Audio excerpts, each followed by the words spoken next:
I'm Amy from Doodle Dog Designs. Welcome to my channel. In this video, I will show you how I attempted to over dye a wool to make it a certain color, and it turns out it didn't end up that color at all, but I learned from the process and I hope you will too.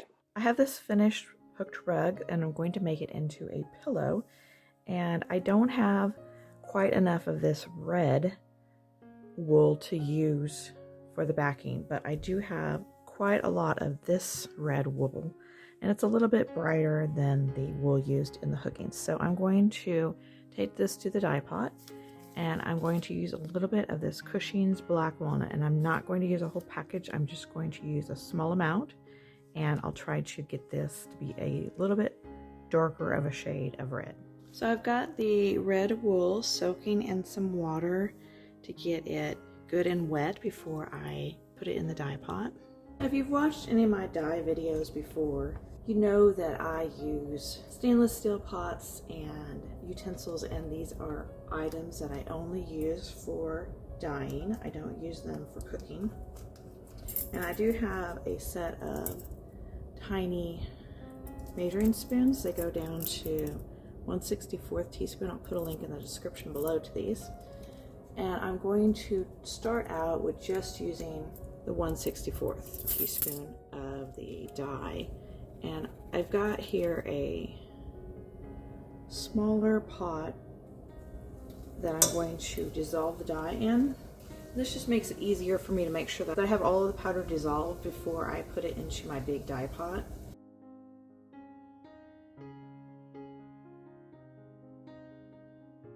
That doesn't look like a lot, but I really just want to tone that red down just a little tiny bit. So I'm going to try this, and I can always add more later if I don't think it's dark enough. Now that I have the dye dissolved, I'm going to pour it into my bigger dye pot. And this pot has enough room in it and enough water that my wool can move around. So then I'm going to just dip my wool into the dye.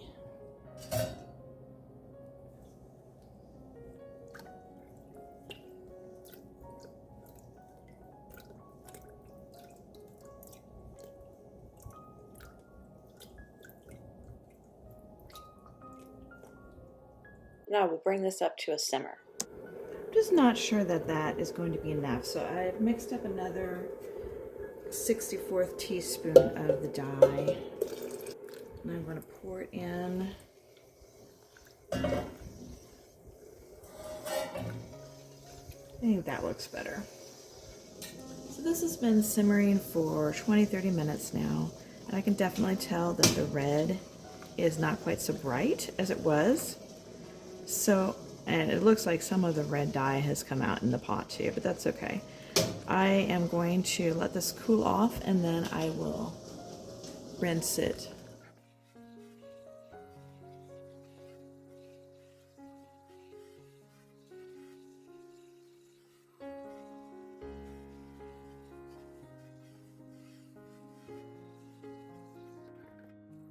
It's rinsed it until the water ran clear. It might have lost a little bit too much of its red dye. I don't know if this is going to work for me or not. I'll hang it out to dry, and we will see what it looks like after it dries. Unfortunately, it looks like way too much of the red came out during that process where I was trying to make it darker, and I now have an even lighter color of wool. One of the steps in dyeing is to add some vinegar to the dye pot, and I forgot that step, and that helps to set the color in the wool. So I don't know if that's what happened or if it was just because the wool was commercially dyed. This came from a garment, and so it's possible that the dye was never set properly in the first place, or it could be my mistake with forgetting the vinegar. I'm not sure. But I would really like to use this wool up, so I'm not going to give up on it. I'm going to try re-dyeing it again. Color chart here, and I went through my dyes that I have, and I have a couple of red. I have garnet, and I have rose. I think the rose is way too pink for what I want. It would be ideal if I just had red, but I don't. The garnet is closer in color to what I would like it to be. So I'm going to try over dyeing this with some garnet and we will see what happens. I'm going to use 1/4 of a teaspoon here.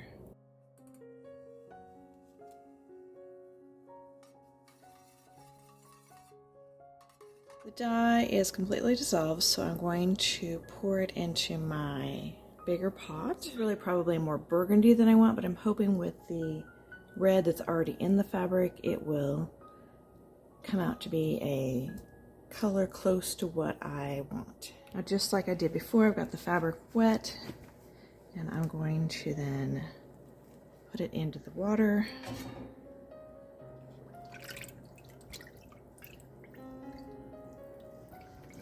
We'll see what happens.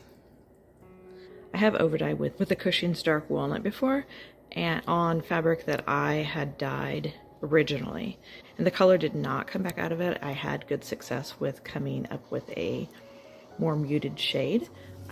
A little bit more burgundy than what I'd hoped for. I don't know if you can see that in the video, but it's pretty burgundy. So I've taken some, instead of the Cushing's walnut dye this time, I've got some walnut crystals, natural walnut, that I am dissolving, and I'm going to add that to my dye mixture.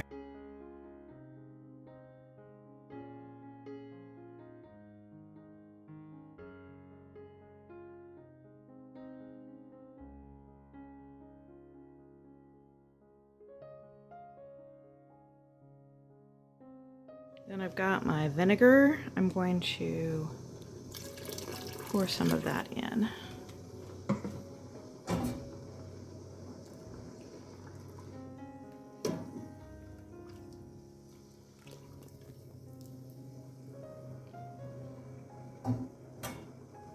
And let that simmer just a little bit longer. I think this is going to be way more burgundy than what I had intended, but we'll see what it looks like when it dries. So I'm going to let this cool off and then I'll rinse it out and hang it up to dry. After all of that, I am way further away from the color of red than I was before I even started messing with it.